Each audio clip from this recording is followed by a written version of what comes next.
नमस्कार विद्यार्थियों, मैं रमेश सुथार सरस्वती क्लासेस की ऑनलाइन क्लासेस में आप सभी का स्वागत करता हूं। आज हम शिक्षक भर्ती परीक्षा के अंतर्गत जो एक पार्ट है बाल विकास का, उसका अध्ययन करेंगे। सबसे पहले हम ये देखेंगे कि बाल विकास का अर्थ क्या है और किस प्रकार से एक शिक्षक को बाल विकास का या बालक जिन जिन अवस्थाओं से गुजरता है उन अवस्थाओं की जानकारी होना आवश्यक है। तो सबसे पहले हम देखेंगे कि शिक्षा का क्या अर्थ होता है। तो सबसे पहले हमें ये पता होना चाहिए कि शिक्षा क्या है।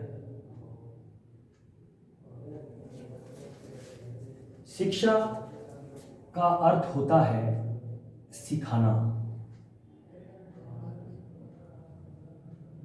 और सिखाना जो है इसको मनोविज्ञान में अधिगम कहा है।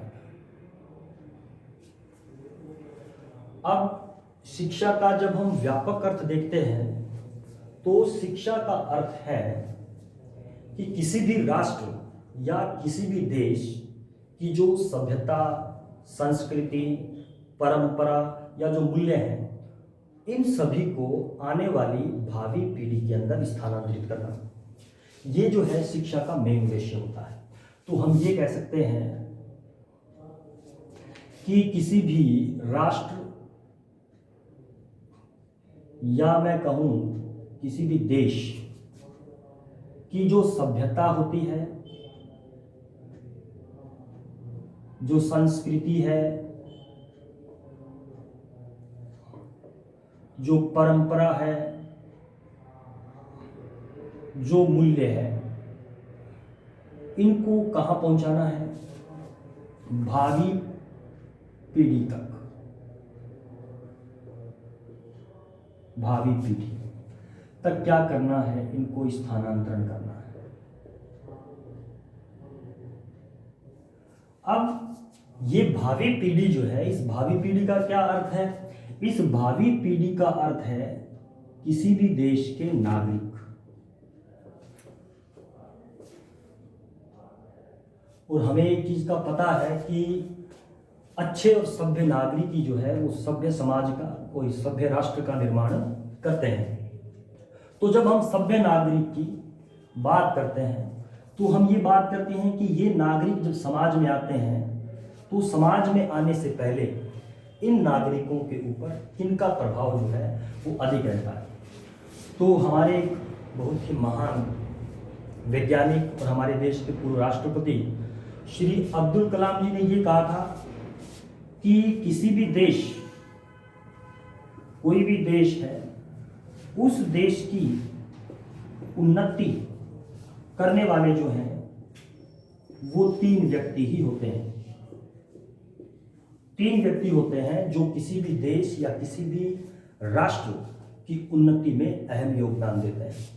उनमें सबसे पहले उन्होंने कहा था माता, दूसरा व्यक्ति होता है पिता, और तीसरे जो होते हैं वो होते हैं शिक्षक।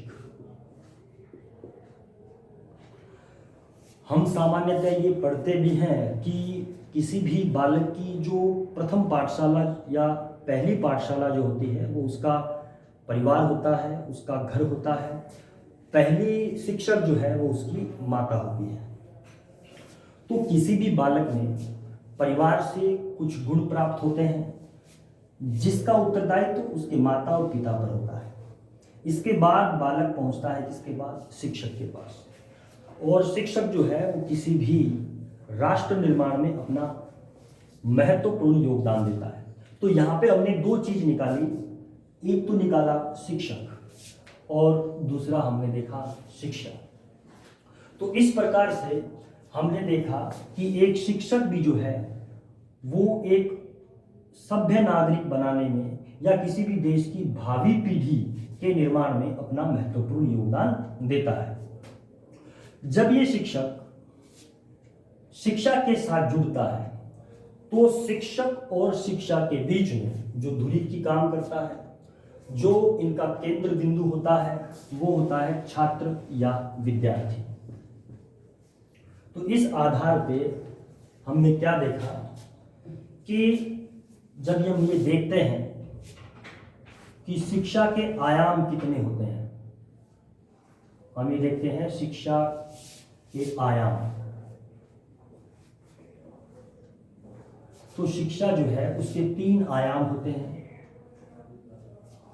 शिक्षा का जो पहला आयाम होता है वो होता है शिक्षक। दूसरा जो आयाम होता है वो होता है छात्र, और तीसरा जो आयाम होता है वो होता है पाठ्यक्रम। तो इस प्रकार से शिक्षा के आयाम की जब हम बात करते हैं तो एक शिक्षक, छात्र और पाठ्यक्रम, ये शिक्षा के आयाम होते हैं। अब 2 शिक्षाविद थे या जिनको मनोवैज्ञानिक भी बोल सकते हैं, जिनमें एक का नाम था जॉन डीवी। जॉन डीवी ने ये कहा कि शिक्षा जो है वो एक त्रिमुखी प्रक्रिया है। कैसी प्रक्रिया है? त्रिमुखी प्रक्रिया है। त्रिमुखी का मतलब क्या है? त्रिमुखी का अर्थ ये है कि शिक्षा का अर्थ जो होता है वो होता है शिक्षक, छात्र और पाठ्यक्रम। पाठ्यक्रम को हम वातावरण भी कह सकते हैं। तो कितने आयाम हुए? प्रथम शिक्षक, दूसरा आयाम छात्र और तीसरा आयाम क्या हुआ? पाठ्यक्रम। तो ये बात किसने कही थी? जॉन डीवी ने कही थी। इसके बाद एक मनोवैज्ञानिक आते हैं एडम्स।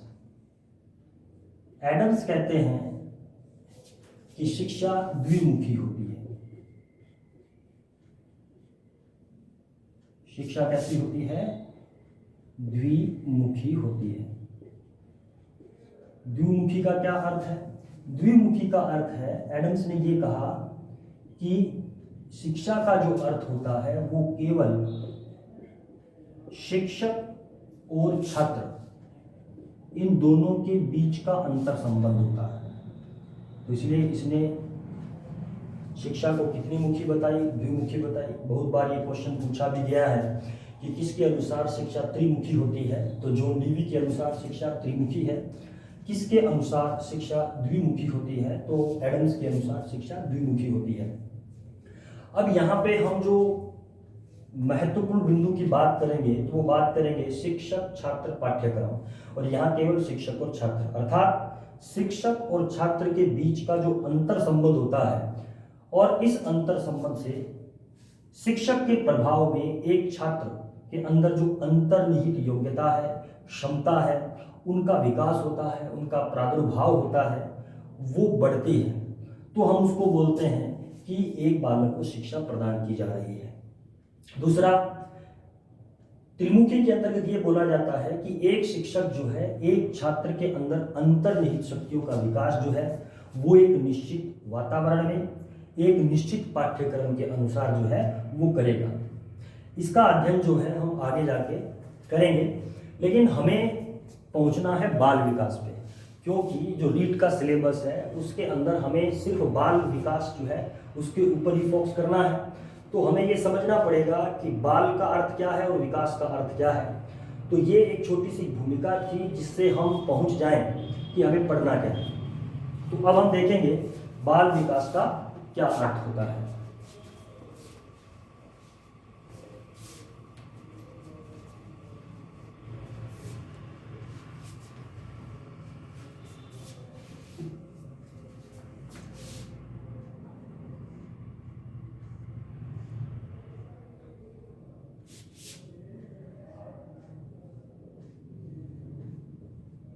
बाल विकास, सबसे तो पहले बाल विकास का अर्थ क्या है? बाल का मतलब होता है बालक से, और विकास का मतलब क्या होता है? विकास का मतलब है परिवर्तन से। अब परिवर्तन दो प्रकार के होते हैं, या तो शारीरिक परिवर्तन होंगे या मानसिक परिवर्तन होंगे। शारीरिक परिवर्तन जो होते हैं, जो कि मात्रात्मक होते हैं, उनको हम वृद्धि या अभिवृद्धि बोलते हैं। लेकिन अगर किसी भी बालक के सभी पक्षों में, सभी पक्ष जब हम बोलते हैं तो उसका अर्थ होता है उसका शारीरिक पक्ष, मानसिक पक्ष, नैतिक पक्ष, उसका चारित्रिक पक्ष, उसका संज्ञानात्मक पक्ष, उसका संवेगात्मक पक्ष। ये जब सभी पक्षों की हम बात करते हैं, इन पक्षों में अगर कोई गुणात्मक परिवर्तन हो रहा है तो हम उस गुणात्मक परिवर्तन को विकास बोलेंगे। लेकिन अगर मात्रात्मक परिवर्तन हो रहा है तो हम उसको क्या बोलेंगे? वृद्धि बोलेंगे। तो हम आगे जाके वृद्धि और विकास में मूलभूत अंतर क्या है इसकी भी बात करेंगे, लेकिन इससे पहले हम बात कर लेते हैं बाल विकास की। अब प्रश्न ये है कि बाल विकास का अध्ययन करना क्यों जरूरी है? बाल विकास की आवश्यकता क्यों पड़ी? या हम ये कह सकते हैं कि बाल विकास है क्या? देखिए, बाल विकास का अध्ययन करना या बाल विकास का पूर्ण ज्ञान होना एक शिक्षक के लिए भी बहुत जरूरी है। इसके पीछे कारण ये है कि एक शिक्षक जब एक बच्चे को या एक बालक को पढ़ा रहा होता है तो उस शिक्षक को ये पता होना चाहिए कि आपके सामने जो बच्चे बैठे हैं या आपके सामने जो बालक हैं वो किस उम्र में है, किस अवस्था में है। क्योंकि मानव विकास को कई अवस्थाओं में बांटा गया है। आपने पढ़ा भी होगा, जैसे गर्भावस्था, किशोर अवस्था जिसको परिपक्व अवस्था भी बोलते हैं, उसके बाद प्रौढ़ावस्था, और या आप ये कह सकते हो कि जीवन पर्यंत। तो एक बालक विकास की कुछ एक निश्चित अवस्थाओं से गुजरता है और उन निश्चित अवस्थाओं के कौन कौन से गुण या विशेषताएं हैं उन सब का पता एक शिक्षक को आवश्यक रूप से होना चाहिए। क्योंकि अगर इन विकास की अवस्थाओं का ज्ञान एक शिक्षक को नहीं होगा तो कहीं ना कहीं एक बालक का जो सर्वांगीण विकास करना है वो नहीं हो पाएगा। क्योंकि आज के समय, वर्तमान समय में, या मैं कहूँ आधुनिक समय में, शिक्षा के केंद्र में जो है वो बालक को रखा गया है। प्राचीन काल में क्या होता था? जो शिक्षक होता था वो केंद्र में होता था और बाकी सब गौण होता था। लेकिन वर्तमान में या आधुनिक समय में बालक को शिक्षा के केंद्र में रखा गया है। यानी कि बालक को केंद्र में रखकर ही किसी भी देश की शिक्षा नीति को बनाया जाता है। किसी भी देश के अंदर जो है वो शिक्षक को कार्य करना होता है। किसी भी विद्यालय को जो है वो अपना इंफ्रास्ट्रक्चर खड़ा करना होता है। तो इसलिए हमें बालक के विकास का पूर्णतः पता होना चाहिए। तो अब हम देखते हैं कि बाल विकास क्या है। तो मैंने आपको कहा कि विकास का अर्थ क्या होता है, तो मैं विकास का अर्थ आपके सामने लिख देता हूं। विकास का अर्थ क्या होता है? देखिए, विकास का अर्थ होता है शरीर व उसके अवयवों में होने वाला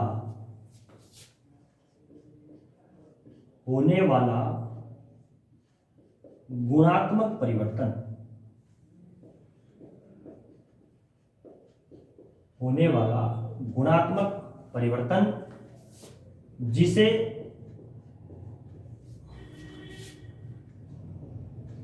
महसूस किया जा सके,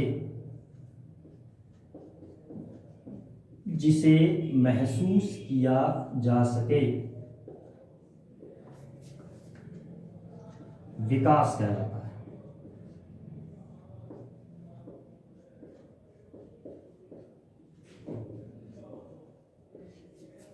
विकास का मतलब इंग्लिश में हम इसको डेवलपमेंट कहते हैं। तो देखिए, क्या हमारे पास परिभाषा निकल के आएगी? शरीर व उसके अवयवों में होने वाला गुणात्मक परिवर्तन जिसे महसूस किया जा सके, विकास कहलाता है। अब प्रश्न ये उठता है, शरीर का अर्थ हम भली भांति जानते हैं, लेकिन अवयवों का मतलब क्या है?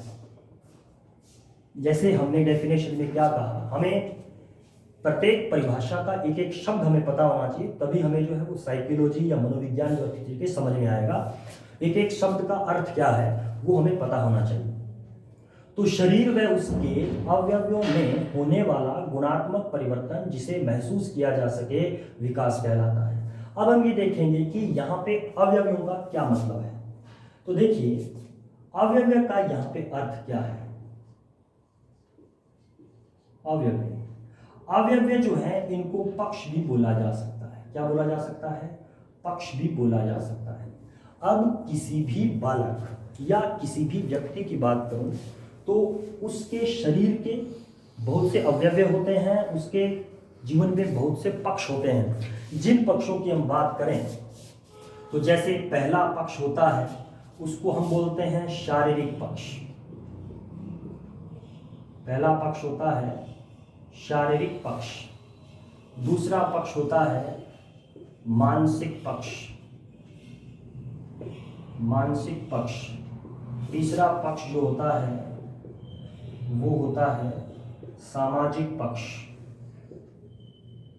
इसके बाद का जो पक्ष होता है वो होता है नैतिक पक्ष। इसके बाद का जो होता है वो होता है भावात्मक पक्ष।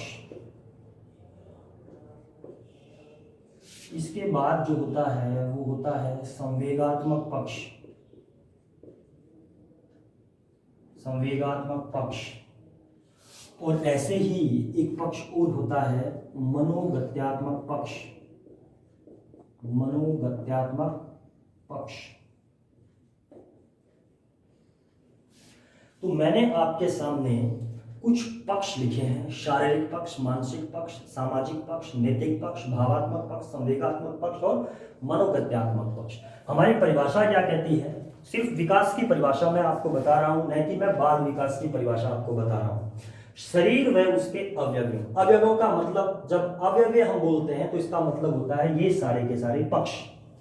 शरीर व उसके अवयवों में होने वाला गुणात्मक। अब गुणात्मक का क्या अर्थ है ये भी हमें पता होना चाहिए, और परिवर्तन का भी हमें अर्थ पता होना चाहिए। गुणात्मक परिवर्तन जिसे महसूस किया जा सके विकास कहलाता है। अब देखिए अवयवों का मतलब ये होता है शारीरिक पक्ष, मानसिक पक्ष। शारीरिक पक्ष का मतलब क्या है? किसी भी बालक के शरीर के अंगों में जो बढ़ोतरी हो रही है, जो परिवर्तन हो रहा है, उसे हम शारीरिक पक्ष से जोड़ते हैं। मानसिक पक्ष का मतलब है किसी भी बालक की जो मानसिक शक्तियां हैं, जो बौद्धिक पक्ष है, जो बौद्धिक स्थिति है, उसमें क्या परिवर्तन आया। सामाजिक पक्ष का मतलब है कि एक बालक जो है वो समाज की ओर अपने आप को ले जा रहा है कि नहीं ले जा रहा है, वो समाज के साथ अपने आप को सामंजस्य स्थापित करने की कोशिश कर रहा है कि नहीं कर रहा है। यानी कि समाज के जो मूल्य हैं, समाज की जो धारणाएं हैं, उन धारणाओं को कहां तक एक बालक जो है वो एक्सेप्ट कर रहा है, उसको हम बोलते हैं सामाजिक पक्ष। नैतिक पक्ष का अर्थ होता है कि किसी बालक के अपने आदर्श क्या हैं, अपने खुद के मूल्य क्या हैं, अपने खुद के विचार क्या हैं, उनको हम बोलते हैं नैतिक पक्ष। उसके बाद है भावात्मक पक्ष। ये फीलिंग से रिलेटेड होता है, हृदय से संबंधित होता है। संवेगात्मक पक्ष। संवेग का मतलब होता है कुछ ऐसी स्थिति जो अचानक सामने आ जाती है, या हम कह सकते हैं कि तात्कालिक स्थिति, किसी भी व्यक्ति की तात्कालिक स्थिति, उसको हम संवेगात्मक पक्ष कहते हैं। इसी प्रकार से मनोगत्यात्मक पक्ष। अब ये जो पक्ष हैं, इन सभी पक्षों में जो गुणात्मक परिवर्तन हो रहा है, उस गुणात्मक परिवर्तन को इन सभी पक्षों के अंदर, इन सभी पक्षों में जो गुणात्मक परिवर्तन हो रहा है, जो गुणात्मक परिवर्तन हो रहा है, उस गुणात्मक परिवर्तन को ही क्या बोला जाता है? विकास बोला जाता है। उस गुणात्मक परिवर्तन को ही हम क्या कहेंगे? विकास कहेंगे। अगर किसी बालक के इन सभी पक्षों में से किसी एक भी पक्ष में वो कमजोर रहता है तो हम ये नहीं कह सकते हैं कि एक बालक का सर्वांगीण विकास हुआ है। अगर ये सभी पक्ष संतुलित रूप से एक दूसरे के साथ सामंजस्य करते हुए बालक के जीवन में एक महत्वपूर्ण रोल अदा करते हैं तो हम ये कह सकते हैं कि जो विकास की प्रक्रिया जो है वो सही तरीके से चल रही है। अब क्वेश्चन ये है कि विकास जो होता है, इस विकास को जानना जरूरी क्यों है?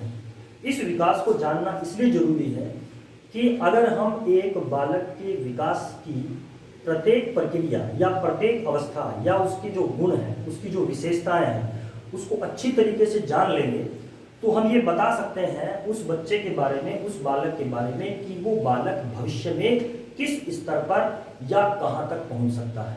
यानी कि ये कह सकते हैं कि हम एक बालक के बारे में भविष्यवाणी कर सकते हैं।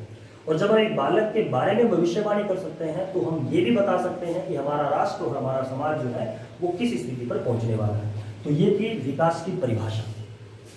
अब हम इसके बाद थोड़ा सा इसके बारे में अध्ययन करेंगे कि जो बाल विकास की शुरुआत है वो क्यों हुई, या मैं आपको बाल विकास की पहले परिभाषा दूंगा कि बाल विकास है क्या। ये जो आपके सामने मैंने परिभाषा लिखी है ये केवल और केवल विकास की परिभाषा है, जिससे आप समझ जाओ कि विकास का अर्थ क्या है। विकास और वृद्धि दोनों अलग अलग है। जैसे मैं आपको एक उदाहरण दूं, हम ये कह रहे हैं कि एक बच्चे की हड्डी बढ़ रही है, तो इसका मतलब है हड्डी का बढ़ना, हड्डी का लंबाई में बढ़ना, हड्डी का आकार में बढ़ना, वो एक वृद्धि है। लेकिन जब हम ये कहते हैं कि हड्डी कड़ी हो गई है, हड्डी मजबूत हो गई है, तो उसका अर्थ है कि हड्डी का विकास हो रहा है। तो विकास हम केवल महसूस कर सकते हैं। हम किसी बच्चे को, 10 बच्चे हमारे सामने बैठे हैं तो उन बच्चों को देखकर हम ये नहीं बता सकते हैं कि कौन सा बच्चा कितना बुद्धिमान है। और अगर कोई बच्चा कितना बुद्धिमान है, हम उसको कोई स्केल लगाकर या उसको माप भी नहीं सकते कि ये बच्चा जो है इतना बुद्धिमान है। हाँ, हम दो बच्चों के बीच में तुलना कर सकते हैं, जैसे राम श्याम से ज्यादा बुद्धिमान है, यानी कि दो बच्चों की तुलना कर रहे हैं कि राम जो है वो श्याम से ज्यादा बुद्धिमान है, लेकिन हम ये नहीं बता सकते हैं कि राम श्याम से कितना बुद्धिमान है। लेकिन हम ये जरूर बता सकते हैं कि राम और श्याम की लंबाई में कौन ज्यादा है, राम लंबा है या श्याम लंबा है। लंबाई को हम बता सकते हैं, माप सकते हैं, तोल सकते हैं, देख सकते हैं। लेकिन विकास जो है इसको केवल और केवल हम क्या कर सकते हैं, महसूस कर सकते हैं। तो इसलिए विकास का अर्थ अलग है और वृद्धि का सब अर्थ जो है वो अलग है। इसके बाद हम जो है बाल विकास की परिभाषा की बात करेंगे कि बाल विकास क्या होता है। अभी मैंने आपको बताया कि एक बालक जो है वो विकास की कुछ अवस्थाओं से गुजरता है। ये अवस्थाएं महत्वपूर्ण होती है एक बालक के जीवन में।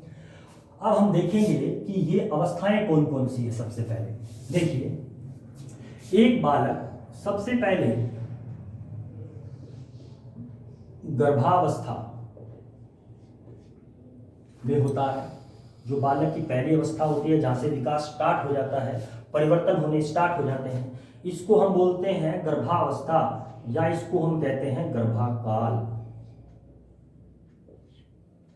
दूसरी अवस्था जो होती है, दूसरी अवस्था को हम बोलते हैं शैशवा अवस्था। शैशवा अवस्था। इसके बाद की जो अवस्था होती है इसको हम बोलते हैं बाल्यावस्था। बाल्य अवस्था। और बाल्यावस्था के बाद की जो अवस्था आती है इसको हम बोलते हैं किशोरावस्था।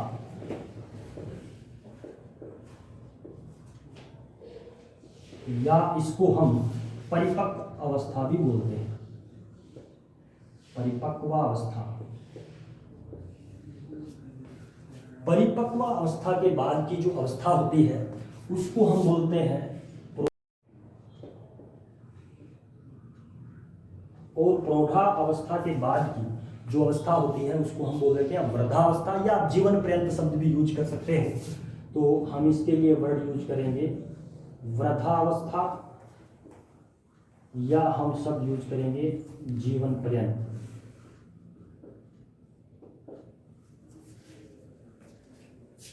तो देखिए, ये मैंने आपके सामने कुछ अवस्थाएं लिखी है। पहली अवस्था जो होती है वो कौन सी होती है, गर्भावस्था या गर्भाकाल। दूसरी जो अवस्था होती है वो होती है शैशवावस्था। तीसरी जो बालक की अवस्था होती है वो होती है बाल्यावस्था। इसके बाद की जो अवस्था होती है उसको हम बोलते हैं किशोरावस्था। इसके बाद की जो अवस्था होती है उसको हम बोलते हैं प्रौढ़ावस्था। और लास्ट जो अवस्था होती है उसको हम जीवन पर्यंत भी बोल देते हैं, या पूरे जीवन के दौरान, या हम इसको वृद्धावस्था भी बोलते हैं। ये कुछ अवस्थाएं हैं। इन अवस्थाओं की क्या विशेषताएं हैं, किस प्रकार से ये अवस्थाएं एक बालक के जीवन को प्रभावित करते हैं, इनको हम आगे जो है स्टेप बाय स्टेप जो है इनका कंप्लीट या पूर्णतः अध्ययन करेंगे। लेकिन मैंने जो आपके सामने ये अवस्थाएं लिखी है, इन अवस्थाओं के लिखने के पीछे एक भाव है। वो भाव ये है कि आप समझें कि बाल मनोविज्ञान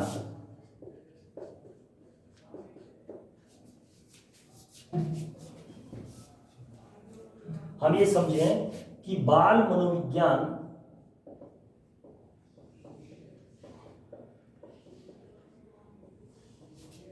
बाल विकास और विकासात्मक मनोविज्ञान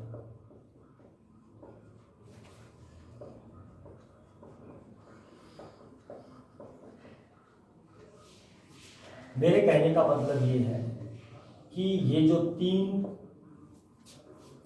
विषय वस्तु मैंने आपके सामने लिखी, बाल मनोविज्ञान, बाल विकास और विकासात्मक मनोविज्ञान, इनमें बाल मनोविज्ञान और बाल विकास दोनों को हम क्या कर लेते हैं, एक ही समझ लेते हैं, जबकि ये एक नहीं है।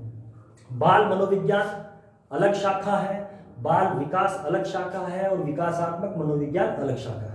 बस इन्हीं तीनों के अंदर क्या अंतर है, इसी अंतर को बताने के लिए मैंने आपके सामने ये अवस्थाएं लिखी है। अब देखिए इनमें क्या बेसिक डिफरेंस है, क्या मूलभूत अंतर है। देखिए जब हम किसी भी बालक की गर्भावस्था से लेकर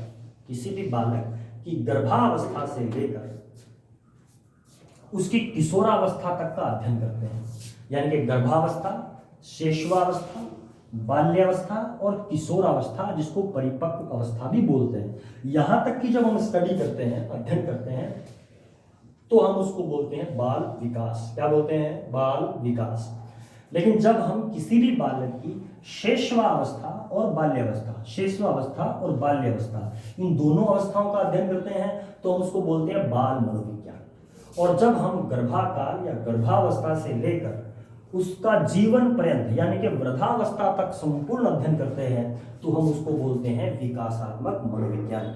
तो आज के बाद प्रिय विद्यार्थियों, ये बात आप ध्यान रखोगे कि बाल मनोविज्ञान और बाल विकास दोनों अलग अलग होते हैं, एक नहीं है। तो देखिए क्या अंतर है इसमें, बेसिक डिफरेंस क्या हुआ। जब हम गर्भावस्था से लेकर कहां तक, किशोरावस्था या परिपक्व अवस्था तक का अध्ययन करते हैं,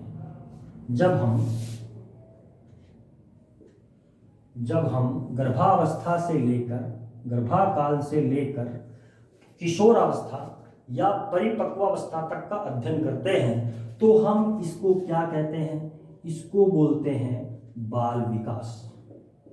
इस शाखा को क्या बोलेंगे? बाल विकास। यही बाल विकास अपना टॉपिक है जिसका हमें अध्ययन करना है। इससे पहले जो भी आपको बताया जा रहा है वो सिर्फ बाल विकास को समझने के लिए कि बाल विकास असल में क्या चीज है, उसके लिए एक भूमिका बनाई जा रही है आपके सामने। तो बाल विकास का अर्थ क्या हुआ? गर्भावस्था या गर्भाकाल से लेकर किशोरावस्था या परिपक्व अवस्था तक का जो भी हम अध्ययन करेंगे, जिस भी विज्ञान की शाखा में अध्ययन करेंगे, उसे हम बोलेंगे बाल विकास। अब प्रश्न आता है कि बाल मनोविज्ञान क्या है। तो देखिए जब हम शेषवावस्था और बाल्यावस्था,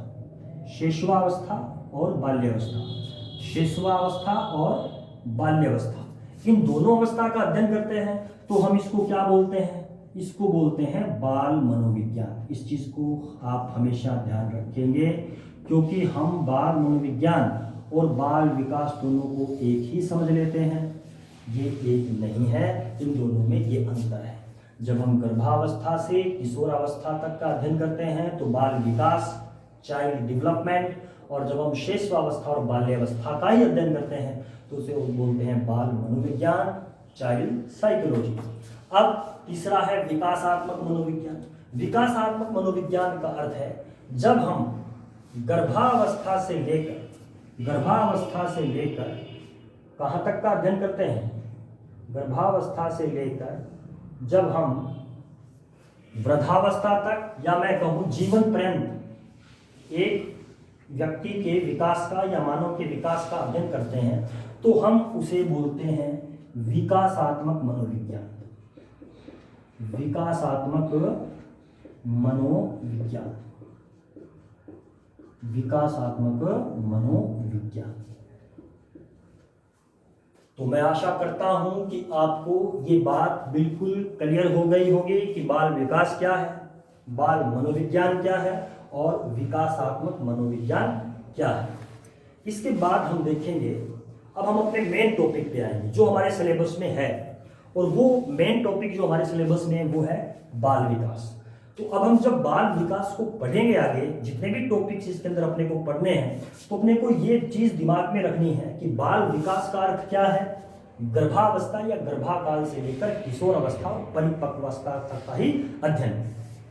क्योंकि हम जब रीट की परीक्षा देते हैं तो रीट की परीक्षा में क्या होता है, हमें 1 से 5 तक और 6 से 8 तक, यानी कि प्रथम कक्षा से 5वीं कक्षा तक और छठी कक्षा से 8वीं कक्षा तक एज ए शिक्षक के रूप में नियुक्ति मिलती है। और आपको पता होना चाहिए कि 1 से लेकर 8वीं कक्षा तक जो बालक होते हैं वो किस अवस्था तक रहते हैं, वो गर्भावस्था यानी कि शिशुआवस्था से लेकर किशोर अवस्था तक पहुंचने से पहली अवस्था के अंदर होते हैं। तो एक शिक्षक को जो इन बच्चों को पढ़ाएगा, एक शिक्षक जो इन बच्चों को पढ़ाएगा, उनको शिशुआवस्था का, बाल्यावस्था का या किशोरावस्था के प्रारंभिक काल का जो है पूर्ण ज्ञान होना चाहिए। तभी एक शिक्षक जो है बहुत अच्छी तरीके से विषय वस्तु जो है उस बच्चे तक, उस बालक तक जो है वो पहुंचा पाएगा और बालक जो है उसका पूर्ण उपयोग करता हुआ अपने जीवन में या भावी जीवन में आगे बढ़ेगा। तो अब हम देखेंगे बाल विकास क्या है, बाल विकास का इतिहास क्या है और बाल विकास के अंतर्गत जो है हमें और क्या क्या पढ़ना है, जैसे कि बाल विकास की जरूरत क्यों पड़ी, बाल विकास की क्या आवश्यकता है, हमें क्यों पढ़ना पड़ रहा है बाल विकास, क्यों हमारे सिलेबस में इसको डाला गया है। अब हम देखेंगे बाल विकास क्या होता है।